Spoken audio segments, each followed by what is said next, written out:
नमस्कार दोस्तों, कैसे हैं आप लोग। 5 अप्रैल 2021 के डेली एडिटोरियल डिस्कशन में आपका स्वागत है।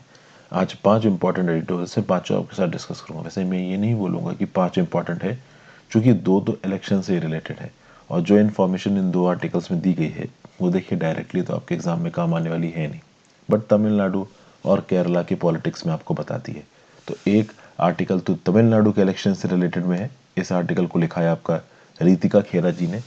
एसोसिएट प्रोफेसर हैं ये Indian institute of technology Delhi में। इन्होंने क्या किया है कि जो इम्पोर्टेंट पॉलिटिकल पार्टीज हैं आपकी तमिलनाडु की, उनके इलेक्शन मैनिफेस्टो को उठाया। तो द्रविड़ मुनेत्र कज़ागम बीजेपी के, इंडियन नेशनल कांग्रेस के मक्काइल निधि मक्कम मतलब एमकेएम, ये जो पार्टी इसका उठाया मक्काल निधि मायम। और इन चारों के इलेक्शन मैनिफेस्टो में से इन्होंने कीवर्ड्स को छांटा। तो welfare, education, women employment, food, health, nutrition, इस प्रकार के शब्द कितने बार इन इलेक्शन मैनिफेस्टोज में आए हैं, इसके बेसिस पे कहीं ना कहीं इन इलेक्शन मैनिफेस्टोज को रितिका जी एसेस कर रही हैं।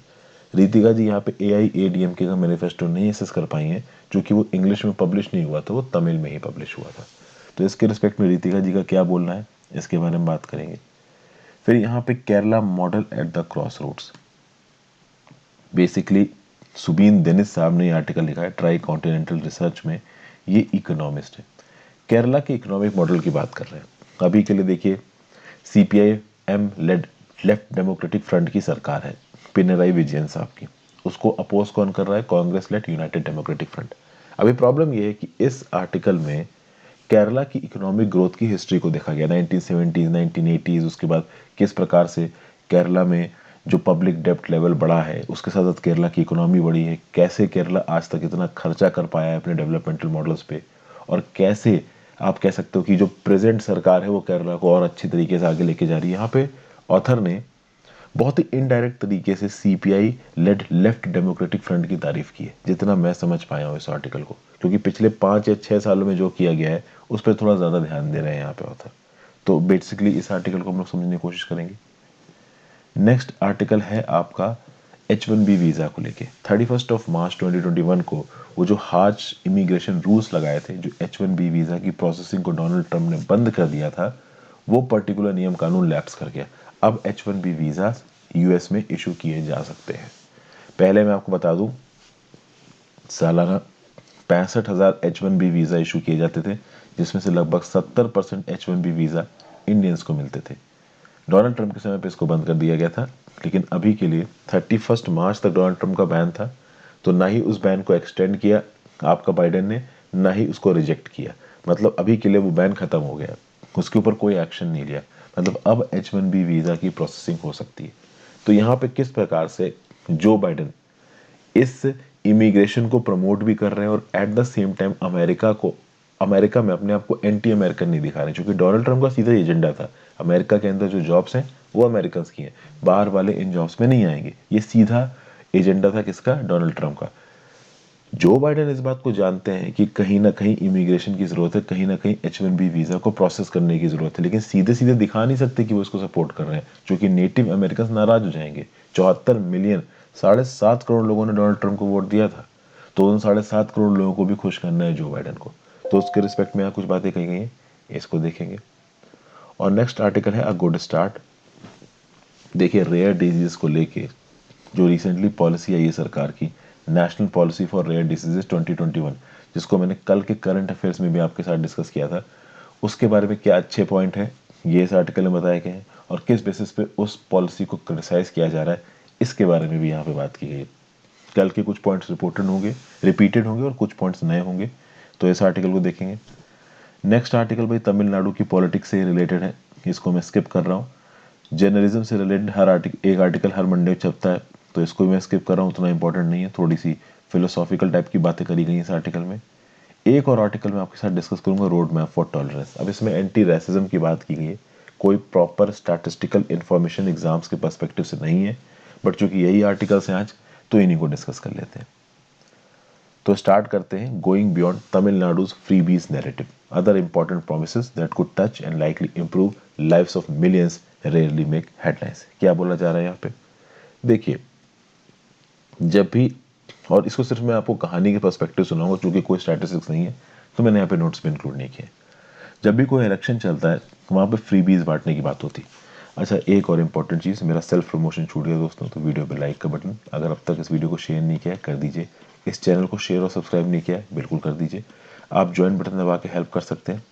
आप मेरे चैनल हर्षित द्विवेदी एजुकेशन के प्लेलिस्ट सेक्शन में जाइए, वहाँ पे आपको ए लक्ष्मीकांत की पॉलिटी की किताब, स्पेक्ट्रम की मॉडर्न हिस्ट्री का मोस्ट इंपॉर्टेंट पोर्शन कंप्लीट किया जा चुका है। सतीश चंद्रा की मीडियल हिस्ट्री की रेगुलर वीडियोस मैं अपलोड कर ही चुका हूँ, कल 3 वीडियोस मैंने अपलोड किए हैं। उसके साथ साथ आपको रमेश सिंह की इकोनॉमिक्स की वीडियो भी अपलोड होनी शुरू हो गई है। इन्वायरमेंट एंड इकोलॉजी की प्लेलिस्ट है, ज्योग्राफी की प्लेलिस्ट है, इश्यूज इन न्यूज़ की प्लेलिस्ट है, विनीत सर डेली क्विज लेके आ रहे हैं, तो इस प्रकार की वीडियोस आपके लिए अवेलेबल है, आप देख सकते हैं। अच्छा लगे तो चैनल को ज्वाइन करिए, इंस्टाग्राम पे फॉलो कर लीजिए, अलग अलग प्रकार से आपके साथ जुड़ने की कोशिश करता हूँ। टेलीग्राम ग्रुप ज्वाइन कर लीजिए, इस पर्टिकुलर लेक्चर की पीडीएफ आपको टेलीग्राम ग्रुप में मिल जाएगी, साथ साथ मेरे लेक्चर्स की नोटिफिकेशन भी आपको टेलीग्राम ग्रुप में मिल जाएंगे। तो आगे बात करते हैं। देखिए, जब भी इलेक्शंस आ जाते हैं तो इलेक्शंस में बहुत प्रकार के फ्रीबीज बांटे जाते हैं। तो भैया फ्री टैबलेट्स बांटे जाएंगे, फ्री डाटा, ठीक है, free washing machine. Political parties अपने अपने इलेक्शन मैनिफेस्टो में ये लिख के बताती हैं हम आपको क्या क्या फ्री में देने वाले हैं। अब यहाँ पे कुछ इलेक्शन मैनिफेस्टोज को कंपेयर किया है रितिका जी ने, जिसमें से द्रविड़ मुनेत्र कज़ागम का आता है, इंडियन नेशनल कांग्रेस का आता है, मक्काल निधि मायम का आता है, भारतीय जनता पार्टी का आता है। अन्ना द्रविड़ मुनेत्र कज़ागम का नहीं है, क्योंकि इनका इंग्लिश वर्जन पब्लिश नहीं हुआ था, केवल तमिल वर्जन है। द्रविड़ मुनेत्र कज़ागम के मैनिफेस्टो के रिस्पेक्ट में रितिका जी बोल रही है कि सबसे बड़ा मैनिफेस्टो है, इसमें 17,000 से ज़्यादा वर्ड्स हैं और 55 बार वेलफेयर नाम के शब्द को इस्तेमाल किया गया है। एजुकेशन और स्कूल को 61 बार इस्तेमाल किया गया शब्द को, वुमेन गर्ल फीमेल को 60 बार इस्तेमाल किया गया, फूड हेल्थ न्यूट्रिशन को 17 बार इस्तेमाल किया गया। एट द सेम टाइम अगर आप बीजेपी और कांग्रेस का मैनिफेस्टो देखते हो तो एजुकेशन को 23 से 24 बार इस्तेमाल किया गया दोनों में, और वुमेन को 14 से 15 बार। मक्काल निधि मायम का अगर आप मैनिफेस्टो देखो तो बहुत छोटा सा मैनिफेस्टो है, एक्टर कमल हसन की ये पार्टी है, इन्होंने बहुत ज़्यादा तो बड़ा मैनिफेस्टो बनाया नहीं है, छोटा मैनिफेस्टो है, कॉन्क्रीट बातें उसमें लिखी हुई हैं, केवल 2 से 3 पन्ने का इनका मैनिफेस्टो है। तो यहाँ पे वर्ड काउंट के बेसिस पे रीता जी का जी अगर एसेस करने की बात करें तो देखिए वर्ड काउंट के बेसिस पे एसेस चीज़ों को नहीं किया जा सकता। अब स्पेसिफिक पॉलिटिकल पार्टी क्या कर रही है ये भी यहाँ पे रितिका जी ने बताया। तो भाई देखिए कि कौन कौन सी पार्टी क्या क्या प्रॉमिस कर रही। तो बीजेपी का एक प्रॉमिस है कि जो आदि द्रविड़र वेलफेयर नाम का डिपार्टमेंट है, इसको हम लोग नाम दे देंगे schedule caste welfare department. At the same time Dravida Munnetra Kazhagam क्या प्रॉमिस कर रहा है कि गवर्नमेंट जॉब्स में आदि द्रविड़र्स के लिए अलग से जॉब रिजर्व की जाएंगी, अलग अलग गर्ल्स को स्कॉलरशिप्स दी जाएंगी, हॉस्टल अकोमोडेशन दिया जाएगा, फूड अलाउंस दिया जाएगा स्टेट में। इस प्रकार की बहुत सी बातें की जा रही हैं। फिर इंटरकास्ट मैरिजेस के चलते जो बच्चे पैदा हो रहे हैं उन बच्चों को क्या क्या राइट्स मिलेंगे इनके बारे में बात की जा रही है। फिर बीजेपी यहाँ पे क्या प्रॉमिस कर रही है कि पंचामी लैंड्स को दलित्स को ट्रांसफर कर दिया जाएगा। देखिए एक्चुअली में बात यह है 1892 के लगभग ब्रिटिश राज के दौरान वो जमीन जो कि दलित्स को एलोकेट की गई थी ब्रिटिश राज के द्वारा उसको पंचामी लैंड बोला गया। तो बीजेपी यहाँ पे प्रॉमिस कर रही कि जितना भी पंचामी लैंड है जो कि अभी के लिए दलित्स के पास नहीं है उसको दलित्स के पास ट्रांसफर कर दिया जाएगा। ये सब बातें यहाँ पे बोली जा रही हैं। हालांकि इस बात पे बीजेपी के ऊपर भरोसा नहीं कर रहे हैं Dalit activist of Tamil Nadu. Dalit activist of Tamil Nadu का ये बोलना है कि भाई तमिलनाडु के ही एक बीजेपी लीडर जब national commission for schedule caste के वाइस चेयरपर्सन थे, तब जब तमिलनाडु की तरफ से ये रिक्वेस्ट जा रही थी कि इन पंचामी लैंड्स को दलित्स को देना चाहिए, तब वो पर्टिकुलर बीजेपी लीडर बोल रहा था कि ऐसा नहीं हो सकता। और अब बीजेपी अपने इलेक्शन मैनिफेस्टो में खुद प्रॉमिस कर रहा है कि पंचामी लैंड हम दलित्स को दे देंगे। तो क्या बीजेपी झूठ बोल रहा है? तो इस प्रकार के इल्ज़ाम बीजेपी के ऊपर लगाए जा रहे हैं। ठीक है भाई, तो ये सब बातें यहाँ पे कही जा रही हैं। तमिलनाडु की बात की जाए तो रितिका खेरा जी बोल रही हैं तमिलनाडु बहुत सारे वेलफेयर इनिशिएटिव्स में बहुत आगे रहा है। जैसे तमिलनाडु में स्कूल मील की बात कर लीजिए, कैंटीन्स यानी कम्युनिटी किचन्स की बात कर लीजिए, मैटर्निटी एंटाइटलमेंट्स की बात कर लीजिए। देश के one of the best welfare programmes जो शुरुआत की गई है कहीं ना कहीं तमिलनाडु में शुरुआत की गई है। अगर आप बात करो तो डीएमके के वेलफेयर वेजेस की बात करें तो बहुत ज़्यादा एग्जॉस्टिव है। डीएमके ने बोला है कि हम अपने स्टेट में नरेगा के अंदर यानी national rural employment guarantee act के अंदर हर फैमिली को जो हर साल 100 दिन का काम मिलता है उसको हम 150 दिन कर देंगे। यानी तमिलनाडु के अंदर डीएमके की सरकार बोल रही है कि हम सालाना 150 दिन का काम देंगे और उसमें जो वेज होगी दिन की वो 300 रुपये होगी। फिर यहाँ पे डीएमके की सरकार ये बोल रही है कि उड़द दाल को पब्लिक डिस्ट्रीब्यूशन सिस्टम में जोड़ा जाएगा। चिल्ड्रंस की न्यूट्रिशन के लिए मिल्क को स्कूल के मील्स में जोड़ा जाएगा। एग्स की बात की जाए, अंडों की बात की जाए, तो तमिलनाडु के पब्लिक डिस्ट्रीब्यूशन सिस्टम में अंडे ऑलरेडी डिस्ट्रीब्यूट किए जाते हैं। फिर यहाँ पे डीएमके पार्टी ये भी बोल रही है कि पेंशन और ग्रेचुटी दी जाएगी आंगनवाड़ी वर्कर्स को, मिड डे मील वर्कर्स को। तो ठीक ठाक यहाँ पे आप कह सकते हो कि प्रोमिसेस किए जा रहे हैं। उसके बाद क्या बोला जा रहा है, for women among the most significant promise is to increase maternity entitlements under doctor Muthu Lakshmi Reddy scheme. Doctor Muthu Lakshmi Reddy scheme के अंदर तमिलनाडु में 18,000 रुपए एक माँ को दिए जाते हैं प्रति बच्चे के जन्म पे। इस एंटाइटलमेंट को बढ़ा के 24,000 किया जाएगा। प्लस राज्य की सरकार की जो जॉब्स हैं वहां पे जो लेडीज काम करती हैं उनकी पेड मैटरनिटी लीव्स जो अभी के लिए 9 महीने हैं उसको बढ़ा के 12 महीने कर दिया जाएगा। तो सोचिए 9 महीने की पेड मैटरनिटी लीव को बढ़ा के 12 महीने कर दिया जाएगा। तो ये भी एक बड़ा ही प्रॉमिस आप कह सकते हो। फिर नर्सिंग स्टेशंस बनाए जाएंगे प्राइवेसी के साथ साथ। पहले 6 महीनों के लिए एक्सक्लूसिव ब्रेस्ट फीडिंग बच्चों के लिए ज़रूरी होता है, तो माँ बाहर जाके काम कर सकें। बाहर जाके काम करने के आसपास उनके पास क्रचे फैसिलिटीज़ हो, नर्सिंग फैसिलिटीज़ हो, जहाँ पे वो समय पे जाके बच्चों को दूध पिला सकें, उनका ध्यान रख सकें। इस प्रकार की प्रॉमिसेस भी डीएमके के द्वारा अपने मैनिफेस्टो में करी गई हैं। Eight the same time DMK ने ये बोला है कि हम 500 नई कलैगनार कैंटीन्स खोलेंगे। कलैगनार मतलब आपको पता है कि तमिलनाडु में अम्मा कैंटीन में चलती है। अम्मा कैंटीन मतलब जयललिता जी के नाम पे वो कैंटीन थी और बहुत अच्छा खाना मिलता है उसमें। जब मैं तमिलनाडु में रहता था तो मैं गया भी था, 1 या 2 रुपए में बहुत ही अच्छा खाना मिलता था। तो इस प्रकार की, अब देखिए अम्मा कैंटीन एआईएडीएमके का आइडिया है, तो ऑब्वियस सी बात है उसके पैरेलल कलायगनार कैंटीन डीएमके बनाने की बात कर रहे हैं। ऑब्वियस सी बात है वहाँ पे भी खाना सस्ता और अच्छा ही मिलेगा। अगर डीएमके जीती तो ये कलायगनार कैंटीन्स खोलेंगे। तो ये तो बात हो गई डीएमके की मैनिफेस्टो की। अगर आप कांग्रेस की मैनिफेस्टो की बात करो तो कांग्रेस के मैनिफेस्टो में एक अजीब बात यह है कि उसमें नरेगा की बात ही नहीं करी गई, जबकि नरेगा इनकी ही सरकार के थ्रू लाया गया है। उसके बाद अगर आप बात करो तो कांग्रेस का जो मैनिफेस्टो छपा है ना अंग्रेजी में, उसमें प्रॉपर शब्द नहीं है। जैसे कि लिखा हुआ है to provide free rice along with free rice. Actually में हुआ ये है कि जो तमिल वर्जन था ना मैनिफेस्टो का, उसको गूगल ट्रांसलेट से तमिल से इंग्लिश कर दिया गया। तो जो ट्रांसलेशन निकल के आया वो थोड़ा सा हैफेजर्ड था। मतलब कांग्रेस पार्टी में जो लोग हैं उन्होंने एक बार भी तमिल से इंग्लिश ट्रांसलेशन को ठीक से पढ़ा नहीं, सीधे उसको पब्लिश कर दिया। तो फ्री राइस, दाल, कुकिंग ऑयल और दूसरी ग्रोसरीज देने की बात कर रहे हैं कांग्रेस, लेकिन जो उसका इंग्लिश वर्जन है वो तमिल वर्जन का प्रॉपर ट्रांसलेशन नहीं है। सीधे सीधे गूगल ट्रांसलेट मारा है, जो कि बड़ी अजीब सी बात है। और एट द सेम टाइम अगर गूगल ट्रांसलेट मारना ही था तो एआईएडीएम के वाले भी अपना मैनिफेस्टो गूगल ट्रांसलेट मार सकते थे तमिल टू इंग्लिश, बट उन्होंने नहीं मारा और कांग्रेस ने मारा तो गलत तरीके से मारा। हालांकि कांग्रेस अपने मैनिफेस्टो में इतना समझ में आ रहा है कि ये बोल रहा है कि दाल, ठीक है, कुकिंग ऑयल, आपका फ्री राइस, ये सब अवेलेबल कराया जाएगा लोगों को। उसके बाद की बात की जाए तो अभी हरियाणा में एक लेटेस्ट खबर मैंने आपके साथ डिस्कस की थी कि हरियाणा अपने स्टेट की एक सर्टेन परसेंट ऑफ जॉब्स को, 30% ऑफ प्राइवेट जॉब्स को स्टेट के लोगों के लिए रिजर्व कर रहा है। मतलब यहाँ पे रिजर्वेशन लोकेशन के हिसाब से हो रहा है। अगर आप हरियाणा के हो तो ही आप हरियाणा में प्राइवेट जॉब्स 75% कोटा ले पाओगे। सिमिलर लाइन्स में डीएमके बोल रहा है कि अगर वो जीत जाते हैं तो लोकल्स के लिए प्राइवेट जॉब में 75% रिजर्वेशन किया जाएगा। तो ये भी एक डिमांड है यहाँ पे। अब ऐसा बोला जा रहा है कि इस प्रकार की अगर पॉलिसीज लेके आई जाती हैं तो ये करप्शन प्रमोट करेगी, रेंटिपिज्म प्रमोट करेगी। फिर ये जो डीएमके का मैनिफेस्टो है यहाँ पे कुछ इनइक्विटी वाली बातें बोल रखी हैं। इनइक्विटी वाली बात क्या बोल रखी है कि भाई जो अनऑर्गेनाइज सेक्टर में वुमेन है उनको आप 18,000 रुपए प्रति बच्चे के जन्म से बढ़ा के 24,000 रुपए प्रति बच्चे के जन्म कर रहे हो। एट द सेम टाइम जो स्टेट गवर्नमेंट की जॉब्स में उनकी लीव को आप बढ़ा रहे हो, मतलब उनकी लीव, पेड लीव।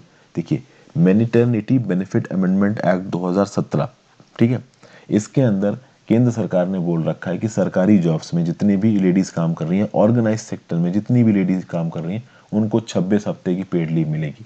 अभी इनकी पेड लीव को बढ़ा के आप 12 महीने कर रहे हो, तो ये तो इनइक्विटी है ना। मतलब कि जो ऑर्गेनाइज्ड एम्प्लॉयमेंट में, गवर्नमेंट जॉब्स में है, उसकी आप पेड लीव्स को 12 महीने कर रहे हो, और एट द सेम टाइम जो अनऑर्गेनाइज सेक्टर में है उसके बेनिफिट को आप 18,000 से बढ़ा के 24,000 कर रहे हो। तो इक्विटी एलिमेंट यहाँ पे मिसिंग है। मतलब कि अनऑर्गेनाइज सेक्टर में जो वुमेन है और eight the same time government jobs में जो वुमेन है, उसके बीच में यहाँ पे डिफरेंसेस लेके आए जा रहे हैं, किसके द्वारा, डीएमके के द्वारा। तो ये सब बातें भी यहाँ पे बोली गई हैं। प्लस हेल्थ केयर बेनिफिट लेने के लिए आधार के प्रयोग के अगेंस्ट कोई भी बात किसी भी पॉलिटिकल पार्टी की मैनिफेस्टो में नहीं बोली गई है। तो ये सब बातें यहाँ पे कही गई हैं।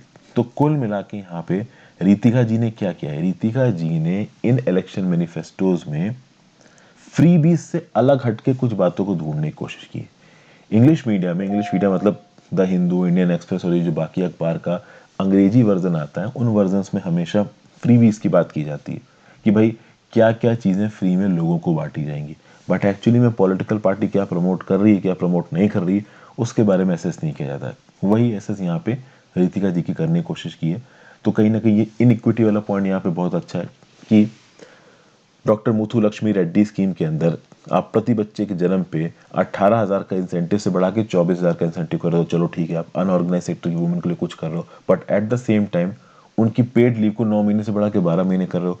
ये किसी भी प्रकार से जस्टिफाइड नहीं है, ऐसा यहाँ पे बोलने की कोशिश कर रही है ऑथर। इसलिए कर रही है क्योंकि यहाँ पे जो ऑर्गेनाइज सेक्टर में, जो गवर्नमेंट जॉब्स में उनको जरूरत से ज़्यादा बेनिफिट मिल रहा है और जो अनऑर्गेनाइज सेक्टर में उनको बेनिफिट मिल रहा है बट बहुत कम मिल रहा है। तो या तो अगर आप सही में लोगों के लिए काम कर रहे हो तो बेनिफिट्स को इक्विटेबली डिस्ट्रीब्यूट करो। तो ये सब बातें यहाँ पे बोली जा रही हैं। ठीक है भाई, तो ये था आर्टिकल। आगे बात करते हैं Kerala model at crossroads. देखिए, तमिलनाडु के मॉडल की हमने बात कर ली, अभी केरला मॉडल के ऊपर भी यहाँ पे बातचीत करी जा रही है। आर्टिकल लिखा है सुबीन डेनिस साहब ने। सुबीन डेनिस साहब कौन है? तो भाई ये इकोनॉमिस्ट हैं ट्राई कॉन्टिनेंटल रिसर्च पे। इनका क्या बोलना है? The role of planning and social oversight in the economic development of states needs to expand further. यहाँ पे सबसे पहले शुरुआत कैसे की जा रही है? सबसे पहले शुरुआत ये की जा रही है कि भाई इस बार इलेक्शंस में CPI M led left democratic front जीतेगा या फिर Congress led united democratic front जीतेगा, इसके बारे में किसी को पता नहीं है। लेकिन जो भी फ्रंट जीतेगा वो इस बात को डिसाइड करेगा कि आगे डेवलपमेंट कैसे होने वाला है। कोई बड़ी बात नहीं है।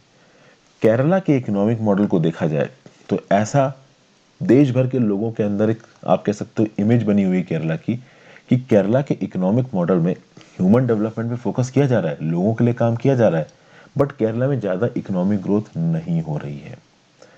अब यहाँ पे ऑथर ये बोल रहा है कि ये बड़ा मिसकंसेप्शन है। ये बोल देना कि केरला स्टेट में इकोनॉमिक ग्रोथ नहीं हो रही, this is a misconception. Kerala के मॉडल ने यहाँ पे ये दिखाया, ऑथर का ये बोलना है कि केरला का मॉडल ये दिखाया है कि आपको अगर लोगों के लिए काम करना है, आपको लोगों की लिविंग कंडीशंस में कुछ इंप्रूवमेंट लाना है, तो आपके लिए अमीर होना जरूरी नहीं है। सरकार रीडिस्ट्रीब्यूटिव मेजर्स के थ्रू लोगों के पास बेनिफिट्स लेके जा सकती है। अब देखिए यहाँ पे क्या बोला जा रहा है। Economic stagnation in the 1970s and 1980s led many observers to predict the collapse of Kerala model। Kerala model जो वेलफेयर मॉडल है केरला का, वो आज से नहीं चल रहा है, बहुत पहले से चल रहा है। आप देखो, इस वेलफेयर मॉडल के चलते ही आज की डेट में केरला में लिटरेसी लेवल्स और ह्यूमन डेवलपमेंट इंडिकेटर्स इंडिया के बाकी जगहों से बहुत ज़्यादा है। तो 1970s 1980s में जब ये केरला मॉडल प्रोमोलगेट किया गया तो देखा गया कि भाई लोगों के वेलफेयर मेजर्स में अच्छा खासा पैसा खत्म किया जा रहा है। लेकिन इतना पैसा था नहीं केरला की सरकार के पास, तो सबको लगा कि भाई केरला की सरकार अपने वेलफेयर मॉडल्स को फाइनेंस नहीं कर पाएगी तो इनका वेलफेयर मॉडल चल नहीं पाएगा। लेकिन आप बाद में देखोगे कि इन लेट 1980s में एक फंडामेंटल चेंज आया और केरला की इकोनॉमिक ग्रोथ एकदम से बढ़नी शुरू हुई। केरला में जो एग्रीकल्चरल इनकम्स थी वो बढ़नी शुरू हुई, रेमिटेंसेस आने शुरू हुए, क्योंकि केरला का एक बहुत बड़ा डायस्पोरा बाहर के देशों में जाके काम कर रहा था। और सब्सिक्वेंट डिकेड्स में बूम देखने को मिला, केरला की इकोनॉमिक ग्रोथ बहुत तेजी से बढ़ी। केरला का सर्विस सेक्टर सबसे ज़्यादा तेजी से बढ़ा और उनका जो सेकेंडरी सेक्टर था जिसमें मैन्युफैक्चरिंग कंस्ट्रक्शन आता है, इसमें भी अच्छी खासी ग्रोथ देखने को मिली। अगर आप सेकेंडरी सेक्टर की बात करो तो number of workforce of Kerala 1987-88 में सेकेंडरी सेक्टर में इन्वॉल्व थी 20% और 2018-19 में सेकेंडरी सेक्टर में केरला की 32% पॉपुलेशन इन्वॉल्व है। मतलब कि आप कह सकते हो कि सेकेंडरी सेक्टर ने, ये जो मैन्युफैक्चरिंग इंडस्ट्रियल सेक्टर है, इसने सच में केरला में जॉब्स को अच्छा खासा प्रोड्यूस किया है। फिर अगर आप बात करो तो केरला की पर कैपिटा इनकम की बात की जाए 1989-90 में, 1989-90 में ऑल इंडिया फिगर के रिस्पेक्ट में केरला का पर कैपिटा इनकम 10% कम था। लेकिन 2019-20 में आ जाइए तो ऑल इंडिया फिगर पे जो पर कैपिटा इनकम आता है ना देश का, उससे केरला की पर कैपिटा इनकम 65% ज़्यादा है। तो 1989-1990 में इंडिया की जो पर कैपिटा इनकम थी उससे 10% कम थी केरला की पर कैपिटा इनकम। लेकिन 2019-20 में इंडिया की जो पर कैपिटा इनकम है उससे 65% ज़्यादा है केरला की पर कैपिटा इनकम। तो ये सब चीज़ों का क्या मतलब है? इन सब चीज़ों का एक ही मतलब है कि लेट 1980s के बाद से केरला में एक ऐसा इकोनॉमिक बूम आया जिसने केरला मॉडल को जस्टिफाई कर दिया, और केरला में लोगों के जो लिविंग स्टैंडर्ड्स हैं, जो ह्यूमन डेवलपमेंट इंडिकेटर्स हैं, जो सोशल डेवलपमेंट और इकोनॉमिक डेवलपमेंट इंडिकेटर्स हैं, इनको बहुत ज़्यादा सुधार दिया। अगर आप बात करो तो इसी दौरान जो केरला के यानी 1989 से 1990 से लेकर 2019-20 तक केरला के जो एजुकेशन और हेल्थ इंडिकेटर्स हैं ये भी लगातार इंप्रूव हुए हैं। इनके सोशल सिक्योरिटी प्रोग्राम्स लगातार एक्सपेंड हो रहे हैं। सब चीज़ें कहीं ना कहीं अच्छी ही हो रही हैं, लेकिन कुछ चीज़ें गलत भी होती नजर आई हैं 1989 के बाद। मतलब 1980s लेट, आप कह सकते हो 1989 से 90 के लगभग से कुछ चीज़ें खराब भी होनी शुरू हुई हैं केरला में। जैसे कि जो केरला के पब्लिक स्कूल्स हैं, जो केरला के पब्लिक हॉस्पिटल्स हैं, वो डिसरिपेयर में आ गया। मतलब कहीं ना कहीं वो कम फंक्शनल होने लगे, उनकी प्रॉपर तरीके से मेंटेनेंस नहीं हो रही थी, इनएडिक्वेट फैसिलिटीज़ अवेलेबल थी, जिसके चलते पब्लिक स्कूल्स में और पब्लिक हॉस्पिटल्स में अच्छी सर्विसेज के ना होने के चलते जो लोग थे वो प्राइवेट फैसिलिटीज़ की तरफ भागने लगे, प्राइवेट हॉस्पिटल्स की तरफ भागने लगे, प्राइवेट स्कूलों की तरफ भागने लगे। तो पब्लिक स्कूल्स में जो बच्चों का एनरोलमेंट था केरला में, वो भी कहीं ना कहीं यहाँ पे कम होता रहा। तो 1989-90 के लगभग पे जब बूम शुरू हुआ केरला में तो कुछ चीज़ें गड़बड़ भी हुई। गड़बड़ ये हुई कि कहीं ना कहीं केरला में जो लोगों का झुकाव था, जो लोगों को सर्विसेज थी पब्लिक इंफ्रास्ट्रक्चर से, पब्लिक स्कूलों से, पब्लिक हॉस्पिटल से, वो कम होने लगी। लेकिन उसके बाद भी अगर आप देखो तो पिछले 5 सालों में कहीं ना कहीं इंप्रूवमेंट देखने को मिला है। अभी ये जो लास्ट 5 सालों में जो इंप्रूवमेंट है ना, ये यहाँ पे ऑथर सरकार की तारीफ कर रहा है, प्रेजेंट सरकार की। इनका ये बोलना है कि पिछले 5 सालों में मेजर इन्वेस्टमेंट हुए हैं इंफ्रास्ट्रक्चर को बिल्ड करने में, पब्लिक स्कूल्स में, पब्लिक हॉस्पिटल्स में। 45,000 क्लासरूम्स बनवाई गई हैं 4,752 पब्लिक स्कूल्स में। इनको बेसिकली हाईटेक किया गया है। क्लासरूम्स तो पहले ही थी, इनको हाईटेक किया गया है। बिगर और बेटर बिल्डिंग्स बनाई गई हैं पब्लिक स्कूल्स के लिए, और इन सब चीज़ों का एक मेजर इम्पैक्ट हुआ है। आप देखो कि पब्लिक स्कूल में पढ़ने वाले बच्चों की तादाद 2018-19 से बढ़ रही है। तो कुल मिला के प्रेजेंट सरकार को यहाँ पे ऑथर ये क्रेडिट देने की कोशिश कर रहा है कि 1989-90 का जो ग्रोथ मॉडल था उसमें ये देखा गया कि कहीं ना कहीं पब्लिक हॉस्पिटल्स और पब्लिक स्कूल्स का जो इन्वॉल्वमेंट था बच्चों को पढ़ाने में और हेल्थ इंडिकेटर्स को ठीक रखने में वो कम हो रहा था। लेकिन with effect from the last 5 years present सरकार ने मैसिव इन्वेस्टमेंट किया है पब्लिक स्कूलों में, जिसके चलते अब पब्लिक स्कूलों में जो इनरोलमेंट है वो बढ़ रहा है, और ये 25 साल में पहली बार हो रहा है। कुछ इस प्रकार के इंफ्रास्ट्रक्चरल अपग्रेड्स प्रेजेंट सरकार ने पब्लिक हॉस्पिटल्स में भी करवाए हैं, जिसके चलते केरला कोरोना वायरस पैंडेमिक से अच्छी तरीके से लड़ पाया। फिर यहाँ पे एक और बोर्ड की बात की गई है जिसका नाम है Kerala infrastructure investment fund board. ये Kerala infrastructure investment fund board करता क्या है? तो इसकी फंडिंग को बहुत जगहों पे इस्तेमाल किया जाता है। स्कूल्स और हॉस्पिटल्स को बनाने में, उनको रिनोवेट करने में तो Kerala infrastructure investment fund board पैसा खत्म करता ही है। साथ साथ दूसरा इकोनॉमिक इंफ्रास्ट्रक्चर बनाने में, जैसे रोड्स बनाने में, ब्रिजेस बनाने में, इंडस्ट्रियल पार्क्स बनाने में, एक massive public sector internet project है केफॉन नाम का, इसको बनाने में, केरला फाइबर ऑप्टिक नेटवर्क बोलते हैं इसको, ट्रांसगेट 2.0 बनाने में। ट्रांसगेट 2.0 क्या है? एक ऐसा प्रोजेक्ट है जो स्टेट में पावर ट्रांसमिशन नेटवर्क को इंप्रूव करेगा। तो इन सब चीज़ों को बनाने में कहीं ना कहीं Kerala infrastructure investment fund board ने बहुत अच्छा काम किया। ठीक है, तो ये सब बातें यहाँ पे बोली जा रही है। ऑब्वियस सी बात है, अब ये कैपिटल इंफ्रास्ट्रक्चर है, तो ये जो केरला इंफ्रास्ट्रक्चर इन्वेस्टमेंट बोर्ड है, इसके पास पैसा कहाँ से आया? तो थोड़ा बहुत पैसा केंद्र सरकार से मिला। हालांकि केंद्र सरकार से आने वाला पैसा रिसेंटली कहीं ना कहीं कमी हुआ है। यहाँ पे केंद्र सरकार के ऊपर इल्ज़ाम लगा के ऑथर बोल रहा है कि स्टेट की बोरोइंग लिमिट्स के ऊपर आप कह सकते हो एक रेस्ट्रिक्शन लगाई है केंद्र सरकार ने। केंद्र सरकार के लिए पैसा इकट्ठा करना मुश्किल हो गया है। जब से गुड्स एंड सर्विसेज टैक्स लागू हुआ है तब से स्टेट्स की जो काबिलियत थी टैक्स कमोडिटीज़ को टैक्स करने की, वो भी लिमिटेड हो गई है। उसके चलते KIIFB के पास पैसों की कमी पड़ी है। लेकिन फिर भी KIIFB ने फाइनेंशियल मार्केट से अलग अलग प्रकार से लोन्स उठाए हैं। Eight the same time KIIFB ने कुछ और मैकेनिज्म्स के थ्रू पैसा उठाने की कोशिश की है। तो जो मोटर व्हीकल टैक्स के थ्रू केरला की राज्य सरकार के पास पैसा आता है, जो पेट्रोलियम सेस के थ्रू केरला की राज्य सरकार के पास पैसा आता है, आपको पता है कि भाई क्रूड ऑयल का जो सेल होता है उसके ऊपर केंद्र सरकार भी टैक्स लगाती है, राज्य सरकार की भी टैक्स लगाती है। मोटर व्हीकल टैक्स के अंदर भी कुछ पैसा राज्य की सरकारों के पास आता है। तो इन मैकेनिज्म्स के थ्रू जो भी पैसा केरला की राज्य सरकार के पास आ रहा है, उस पैसे से KIIFB ने जो भी लोन उठाए हैं मार्केट से, उन लोन को वापस करने की कोशिश कर रही है केरला की सरकार। तो KIIFB का जो लोन है उसको केरला की सरकार किस बेसिस पे जस्टिफाई करती है कि देखिए, KIIFB का लोन इंफ्रास्ट्रक्चर इन्वेस्टमेंट में इस्तेमाल हो रहा है, और ऐसे इंफ्रास्ट्रक्चर इन्वेस्टमेंट में जो सोशल और इकोनॉमिक दोनों प्रकार के पैरामीटर्स को सुधारने की कोशिश कर रहा है। तो स्कूल कॉलेजेस बढ़वा दो तो भाई सोशल पैरामीटर सुधर रहे हैं, उसके बाद जो बाकी इकोनॉमिक पैरामीटर्स के लिए आप कह सकते हो कि बड़ी बड़ी इंडस्ट्रीज, बड़े बड़े इंफ्रास्ट्रक्चर बनवाना, उसमें भी पैसा कहीं ना कहीं KIIFB इन्वेस्ट करता है। और इसीलिए KIIFB के लिए जो इतने हैवी लोन्स उठाए हैं केरला की सरकार ने, उसको केरला के पास जो थोड़े बहुत पैसे आते हैं आपके पेट्रोलियम सेस के थ्रू, मोटर व्हीकल टैक्स के थ्रू, उसके थ्रू चुकाने की कोशिश करता है। अब यहाँ पे एक बड़ा सवाल जो कि केरला की सरकार के ऊपर उठाया जाता है वो ये है कि भाई केरला में अनसस्टेनेबल लेवल ऑफ डेप्ट है, मतलब एक लिमिट से ज्यादा पैसा उधार पे उठा रखा है केरला की सरकार ने। तो यहाँ पे KIIFB को पब्लिक डेप्ट का पार्ट नहीं बताया गया, उनको ये बोला गया है, वो इस बेसिस पे जस्टिफाई कर रहे हैं कि भाई केरला की सरकार अगर KIIFB के थ्रू पैसा खत्म कर रही है तो ये पैसा ऐसे यूजफुल आप कह सकते हो सेक्टर्स में जा रहा है जो कि लॉन्ग टर्म में ग्रोथ दे सकता है। अब ये बात देखिए सही है, जिस हिसाब से KIIFB को यहाँ पे जस्टिफाई किया जा रहा है, इंफ्रास्ट्रक्चर इन्वेस्टमेंट हमेशा से बहुत ज़्यादा ज़रूरी नहीं है।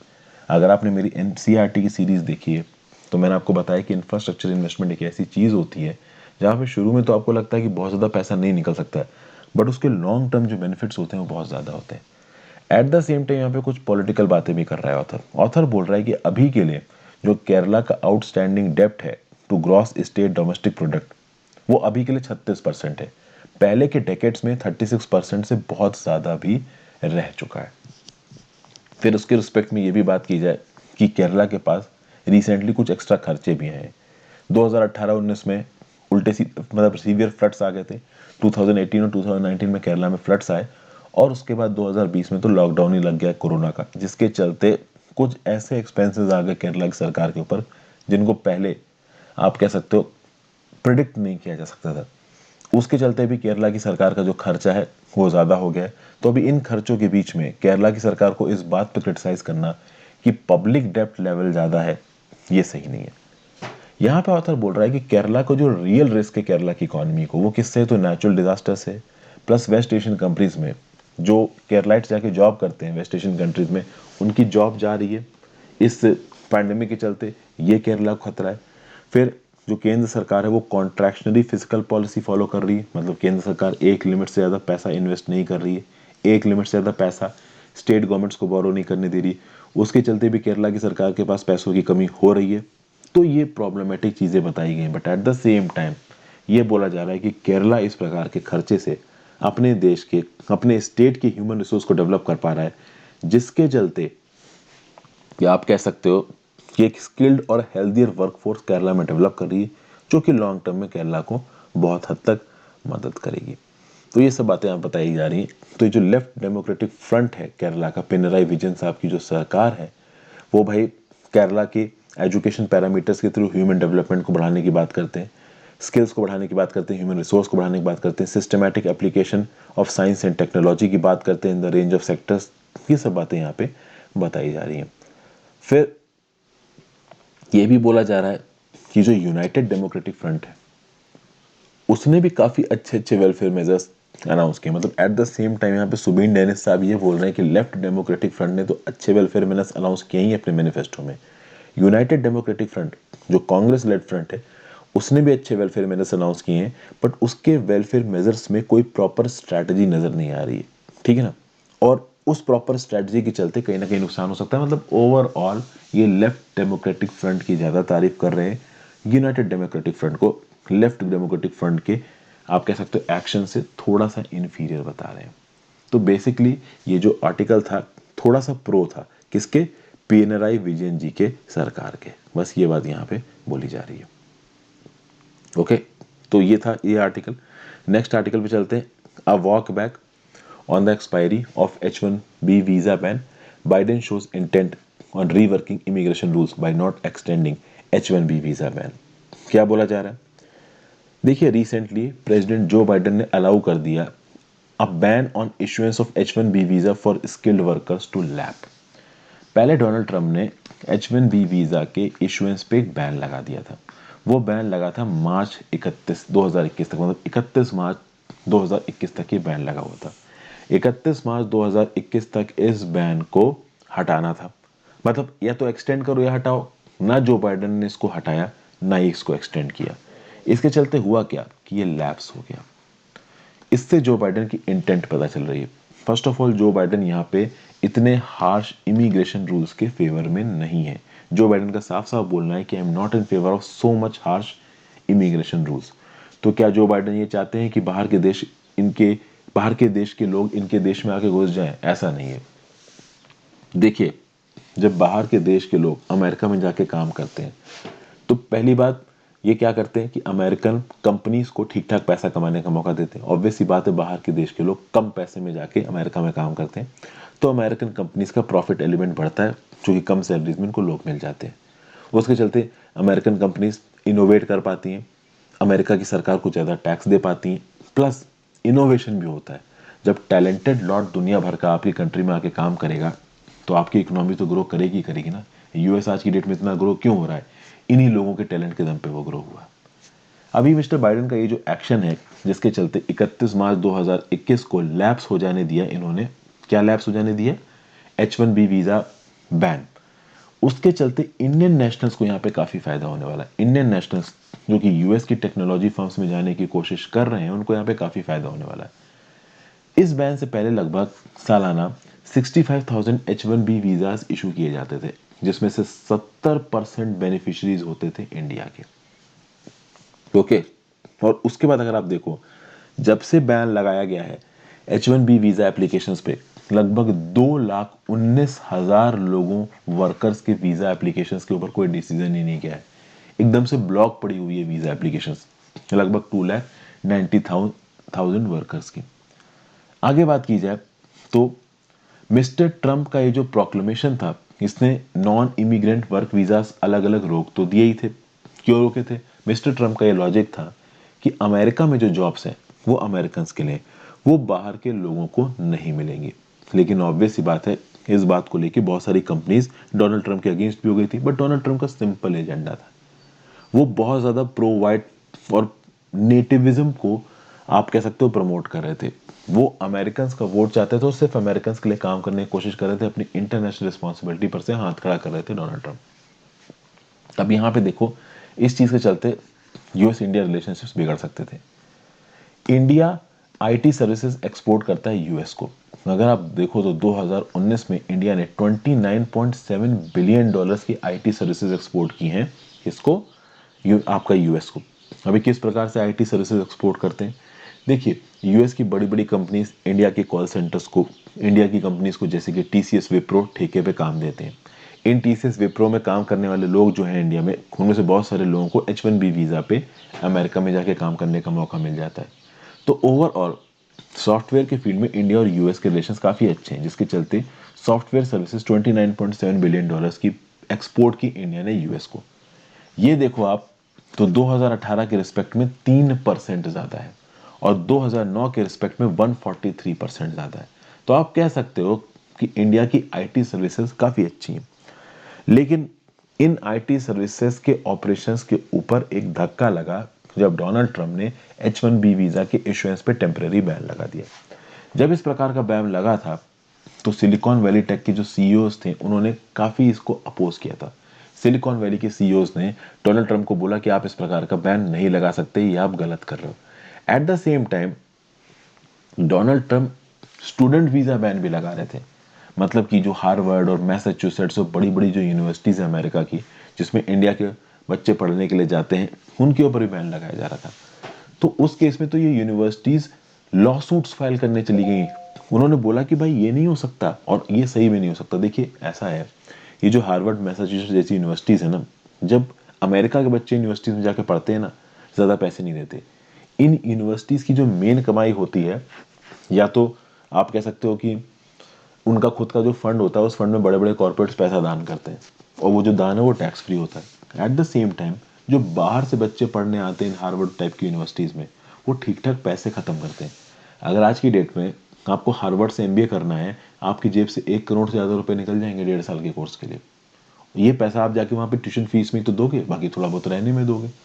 तो उसके चलते ये यूनिवर्सिटीज़ बाहर के बच्चों से बहुत पैसा कमाती थी। तो जब स्टूडेंट वीज़ा बैन यहाँ पे डोनाल्ड ट्रंप ने लगाया, तो इन यूनिवर्सिटीज़ ने लॉ सूट फाइल कर दिया।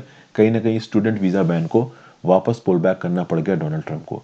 यूनिवर्सिटीज़ ने बोला कि भैया तुम तो हमारी पैसे की कमाई को बंद ही किए दे रहे हो, प्लस पूरा का पूरा जो इनोवेशन इकोसिस्टम है इसको ब्लॉक किए दे रहे हो। तो Donald Trump student visa ban तो पूरी तरीके से नहीं लगा पाए, लेकिन H1B वीज़ा के इशुएंस को तो उन्होंने रोक ही दिया था। अब यहाँ पे H1B वीज़ा इशुएंस के ऊपर जो बैन था, इसको एक्सपायर करके मिस्टर बाइडेन ने एक बैलेंस स्ट्राइक करने की कोशिश की। मिस्टर बाइडेन के पास ऑप्शन था कि वो इस H1B वीज़ा इशुएंस बैन को या तो एक्सटेंड कर देते या रिजेक्ट कर देते। उन्होंने दोनों नहीं किया, उन्होंने उसको एक्सपायर होने दिया। देखिए, अगर वो एक्सटेंड करते तो अपनी लेबर फोर्स की प्रोडक्टिविटी को वो रोकते, क्योंकि ये जो बाहर के माइग्रेंट्स आके यूएस में काम करते हैं, वो कहीं ना कहीं यूएस की इकोनॉमी को प्रमोट करते हैं, वो कहीं ना कहीं यूएस की इकोनॉमी में इनोवेशन आते हैं। अगर इंडिया से यूएस में कोई बंदा काम करने जा रहा होगा, तो वो टैलेंटेड बंदा ही होगा, कोई भी एरे गहरे को काम करने के लिए नहीं बुलाया जाता है वहां पे। ठीक है, एक बात तो यहाँ पे ये हो गई। दूसरी बात, ट्रंप के एरा की जो इमिग्रेशन पॉलिसीज हैं, उसको पूरी तरीके से आप कह सकते हो रिजेक्ट भी नहीं कर सकते। कौन? डोनाल्ड ट्रंप, सॉरी जो बाइडन। जो बाइडन ये जानते हैं कि भाई ट्रंप ने जो किया है, ट्रंप क्या कर रहे थे, ट्रंप ये बोल रहे थे कि अमेरिकन जॉब सिर्फ अमेरिकन के लिए। जो बाइडन को ये पता है कि अगर हम यूनिलैटरलिज्म को फॉलो करते हैं, अगर हम नेटिविज्म को फॉलो करते हैं, तो हम अपनी इकोनॉमिक प्रोडक्टिविटी को नहीं बढ़ा पाएंगे, और जब हम इकोनॉमिक प्रोडक्टिविटी नहीं बढ़ाएंगे तो size of the pi uniform रहेगा। मतलब आज की डेट में यूएस की इकोनॉमी का केक इतना है तो इतना ही रहेगा, इतना नहीं होगा। तो अगर आपको इकोनॉमिक अपॉर्चुनिटीज अमेरिकन के लिए बढ़ानी है, तो इकोनॉमिक प्रोडक्टिविटी बढ़ानी है, और प्रोडक्टिविटी बढ़ाने के लिए इमिग्रेशन को तो अलाउ करना ही पड़ेगा। लेकिन एट द सेम टाइम बहुत ज़्यादा आप एंटी डोनाल्ड ट्रंप भी नहीं हो सकते, क्योंकि डोनाल्ड ट्रंप इन सब चीज़ों के दम पे ही 2020 के इलेक्शन में 7.5 करोड़ वोट्स पाए थे, और ऑलमोस्ट उन्होंने जो बाइडन को टक्कर दी थी। एक समय पे लग रहा था कि जो बाइडन को हरा ही देंगे। तो एट द सेम टाइम ये जो 7.5 करोड़ लोग डोनाल्ड ट्रंप को वोट दे रहे हैं, ये क्यों वोट देने? वो इसीलिए वोट देने क्योंकि डोनाल्ड ट्रंप अमेरिकन के लिए चीज़ों को रिजर्व कर रहे हैं, और ये कहीं ना कहीं अमेरिका के लोगों को बात पसंद आ रही है। तो मिस्टर बाइडन को भी ये बात पता है, इसलिए मिस्टर बाइडन ने इमिग्रेशन पॉलिसी वाले नियम को आउटराइट रिजेक्ट नहीं किया, उन्होंने उसको लैप्स होने दिया। समझ गए? और ऑब्वियस सी बात है, आगे आने वाले समय में मल्टीलेटरल कॉर्पोरेशन को और इंडिया जैसी कंट्री से जो इमिग्रेशन के लॉज हो, उनको बहुत ज़्यादा रिलैक्स नहीं होने देंगे जो बाइडन एक बैलेंस्ड अप्रोच लेके चलेंगे, और उस बैलेंस्ड अप्रोच में अमेरिका फर्स्ट आइडियोलॉजी के लिए भी जगह होगी। एट द सेम टाइम अपने इमिग्रेशन के नियमों को जो बाइडन इस बेसिस पे जस्टिफाई करेंगे कि भाई देखिए, हमें इकोनॉमिक इनोवेशन को प्रमोट करना है, और इकोनॉमिक इनोवेशन को दुनिया भर से टैलेंट बुलाना ही बुलाना है। But at the same time जो बाइडन इस चीज़ के बारे में भी ट्राई करेंगे कि अमेरिका की नौकरी अमेरिकन को भी मिले, क्योंकि नहीं तो फिर डोनाल्ड ट्रंप वाला जो आइडिया है वो यहाँ पे हिट मारने लगेगा। ये बात यहाँ पे कही जा रही है। फिर नेक्स्ट आर्टिकल है अ गुड स्टार्ट। ये रेयर डिजीजेस को लेके है। देखिए, ये रेयर डिजीज के रिस्पेक्ट में कल मैं अपने करंट अफेयर्स में बात कर चुका हूँ। अगर आप बात करो तो देखिए, हर वेलफेयर स्टेट का ये धर्म बनता है कि वो अपने नागरिक के लिए काम करे, नागरिक के वेलबींग के लिए काम करे, और एक स्पेसिफिक सेक्शन की वेलबींग ना हो, सबकी वेलबींग की बात हो। इसके रिस्पेक्ट में अभी ये जो national policy on rare disease आई है, यहाँ पे कुछ चीज़ें अच्छी भी करी गई हैं। जैसे कि फॉर एग्जांपल, अब देखिए, जो बड़ी बीमारियां होती हैं और जो बहुत कॉमन बीमारियां होती हैं, उसके ऊपर बहुत शोध चल रहा है। जैसे कार्डियोवैस्कुलर डिजीज हो गई, हार्ट की डिजीज हो गई, बहुत सारे लोगों को हो रही हैं, तो इनके लिए दवाइयाँ भी बनाई जा रही हैं। सरकार ये भी कोशिश कर रही है कि दवाइयाँ सस्ते में लोगों के लिए अवेलेबल हो। इन बीमारियों में शोध भी हो रही, सब कुछ हो रहा है। लेकिन कुछ डिजीज होती हैं जैसे कि रेयर डिजीज। रेयर डिजीज बहुत कम लोगों को होती हैं, और चूंकि बहुत कम लोगों को होती हैं, यहाँ पे ज़्यादा रिसर्च एंड डेवलपमेंट होता नहीं है। इन बीमारियों को आइडेंटिफाई करना भी बहुत मुश्किल होता है, और एक बार आइडेंटिफाई हो गई तो बहुत कम ऐसी बीमारियां हैं जिनका प्रूवन इलाज अभी के लिए एग्जिस्ट करता है। तो यहाँ पे इन रेयर डिजीज से लड़ने के लिए जो सरकार national policy for rare disease 2021 लेके आई है, इसमें क्या बोला गया है? इसमें बोला गया है कि भाई वन टाइम ट्रीटमेंट बेनिफिट दिया जाएगा 20 लाख का। मतलब अगर किसी को रेयर डिजीज हो जाता है तो 20 लाख रुपए का अकाउंट्स को सरकार की तरफ से मिल सकता है, पैसा मिल सकता है। फिर crowd funding mechanism. Crowd funding mechanism क्या होता है कि भाई छोटे छोटे अमाउंट्स आप प्राइवेट इन्वेस्टर से ले लो, ताकि एक पर्टिकुलर पर्सन के लिए अच्छा खासा अमाउंट हो जाए। आपके पास यूट्यूब पे और अलग अलग प्रकार से लोग कहीं ना कहीं अप्रोच करते होंगे कि भाई इस पर्टिकुलर प्रॉब्लम को इस पर्टिकुलर पर्सन को इतनी प्रॉब्लम हो गई तो आप इसको इतना पैसा दे दीजिए। हालांकि उसमें फ्रॉड भी बहुत होता है, तो आप कभी भी पैसा दान करिए तो बहुत वेरीफाई करके दान करिए, ताकि आप जो पैसा दे रहे हो वो सही जगह जाए। देखिए, किसी की परेशानी में उसको मदद करना बहुत ज़रूरी है, but at the same time इस बात को इंश्योर करना भी ज़रूरी है कि आप जो पैसा दे रहे हो वो सही जगह जा रहा है या नहीं जा रहा है, क्योंकि करप्शन और धांधलेबाजी भी बहुत है। तो फिर इस particular national policy for rare disease में क्राउड फंडिंग मैकेनिज्म, यानी कि एक पर्टिकुलर प्रॉब्लम के लिए छोटा छोटा अमाउंट्स आप अलग अलग लोगों से इकट्ठा कर लो, ताकि इस एक पर्टिकुलर पर्सन के इलाज के लिए पैसा इकट्ठा हो जाए। फिर एक रजिस्ट्री बनाओ रेयर डिजीज़ की, रेयर डिजीज़ की अर्ली डिटेक्शन के लिए प्रॉपर मैकेनिज्म को डेवलप किया जाए। इस प्रकार की चीज़ों को इस पॉलिसी के थ्रू लेके आया गया। तो देखा जाए तो कुछ हेड्स पे ये पॉलिसी प्रोग्रेसिव भी है, लेकिन कुछ हेड पे इस पॉलिसी को यहाँ पे क्रिटिसाइज भी किया जा रहा है। बहुत सारे जो लोग कहीं ना कहीं जो रेयर डिजीजेस की जो लॉबी है, जो हॉस्पिटल्स हैं, जो डॉक्टर्स हैं, जो रेयर डिजीज में काम करते हैं, वो कहीं ना कहीं इस पॉलिसी से खुश नहीं है। सबसे पहले तो समझना है कि रेयर डिजीज होता क्या। अगर आप डेफिनेशन देखो तो रेयर डिजीज को इस प्रकार से डिसाइड किया गया है: diseases that infrequently occur in a population. वो डिजीजेस जो फ्रीक्वेंटली अकर नहीं होते, इनफ्रीक्वेंटली पॉपुलेशन में होते हैं, और इनके 3 मार्कर्स हैं। कितने लोगों को वो डिजीज है, उस डिजीज का प्रेवलेंस कितना है, और availability and non availability of treatment option. मतलब उस डिजीज के ट्रीटमेंट ऑप्शन अवेलेबल हैं या नहीं है, इस बात पे डिफाइन किया जाता है वो रेयर डिजीज है। किस हद तक वो रेयर डिजीज फैली है, और कितने एब्सोल्यूट लोगों को वो रेयर डिजीज है। वर्ल्ड हेल्थ ऑर्गेनाइजेशन को बोलना है कि अगर 10,000 लोगों में से 6.5 से 10 लोगों से कम है फ्रीक्वेंसी किसी डिजीज की, तो वो रेयर डिजीज कैटेगरी में आएगी। अगर 10,000 लोग हैं और कोई एक ऐसी डिजीज है जो 6.5 से 10 लोगों से कम लोगों को इन्फेक्ट करती है अपने आप से, तो वो रेयर डिजीज की कैटेगरी में आएगी। अभी के लिए 7,000 नॉन रेयर डिजीज हैं दुनिया भर में, और उसके 30 करोड़ पेशेंट्स हैं, 300 मिलियन, जिसमें से 7 करोड़ 70 मिलियन तो इंडिया में ही है। According to organisation for rare diseases India, कौन कौन से प्रकार की रेयर डिजीज होती हैं? तो कुछ example: inherited cancers, autoimmune disorders, congenital malformations, Hirschsprung disease, Gaucher disease, cystic fibrosis, muscular dystrophies and lysosomal storage disorders. इनमें से कुछ डिजीजेस बहुत ज़्यादा आप कह सकते हो पेनफुल है, बहुत ज़्यादा इनकी मोर्टेलिटी रेट है। मतलब इनमें से कुछ डिजीज बहुत खतरनाक भी हैं, कुछ उतनी खतरनाक नहीं है। मेडिकल फ्रेटर्निटी की तरफ से अगर देखा जाए इन रेयर डिजीज से लड़ने के लिए क्या किया गया है, तो पहली बात तो मेडिकल फ्रेटर्निटी अभी इसी बात से स्ट्रगल कर रही है कि इन रेयर डिजीज को फॉर्मली डिफाइन कर पाओ। फिर इन रेयर डिजीज में ड्रग के ट्रीटमेंट, मतलब ड्रग ट्रीटमेंट को लेके आ पाना, उसको कॉमर्शलाइज कर पाना, ये भी एक बड़ी प्रॉब्लम है। रेयर डिजीज के लिए फंडिंग फॉर रिसर्च प्रोवाइड कर पाना, ये भी एक बड़ी प्रॉब्लम रही है। अगर आप देखो तो जो पेशेंट सपोर्ट ग्रुप्स हैं वो लगातार काम कर रहे हैं, लगातार रेयर डिजीज के ट्रीटमेंट के लिए अपना जोर दे रहे हैं, बट ज़्यादा कुछ हो नहीं पा रहा है। ये जो पॉलिसी आई है, इस पॉलिसी के ऊपर बातचीत 2017 से चल रही है। हमारे देश में केंद्र की सरकार और राज्य की सरकार इस बात पे स्ट्रगल कर रहे हैं कि कौन कितनी कॉस्ट को शेयर करेगा। फाइनली एक पॉलिसी निकल के आई, बट इस पॉलिसी को भी कहीं ना कहीं क्रिटिसाइज किया जा रहा है। फॉर एग्जाम्पल, इस पॉलिसी में ये जो LSD नाम की डिजीज है, जिसके लिए प्रॉपर ट्रीटमेंट अवेलेबल है, लेकिन उस ट्रीटमेंट की जो कॉस्ट है वो बहुत ज़्यादा है।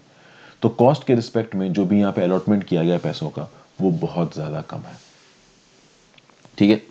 फिर यहाँ पे ये भी बोला जा रहा है कि कोई भी फंडिंग इमीडिएटली एलोकेट नहीं की गई है for immediate and life long treatment needs. मतलब रेयर डिजीज से जो लोग गुजर रहे हैं उनके लिए कोई इमीडिएट पैसा सरकार की तरफ से यहाँ पे एलोकेट नहीं किया गया है।